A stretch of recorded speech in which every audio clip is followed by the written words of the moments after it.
How to log into the Photomath app on your phone. I'm going to guide you through the process on how to do it. Let's get started. First of all, on your phone, make sure that you've already installed the Photomath app. After you have downloaded the app, launch the app on your phone.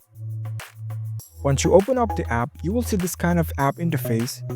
It'll directly open up the camera of your phone. In the Photomath app, you do not need to create your account or log into your account in order to use this app, as it have already opened up the camera for you. You can directly scan the math problems and get started with the app. For example, I'll scan one mathematics problem. You simply need to capture the problems and it will instantly come up with the solutions step-by-step process. So you can go through it. It'll provide you with the solving steps. You only need to use your account when you are trying to access the Photomath Plus. If you want a step-by-step demonstration on the video, you can use this feature. It'll provide you with the animated tutorials. So that's a very easy process to log into your Photomath app.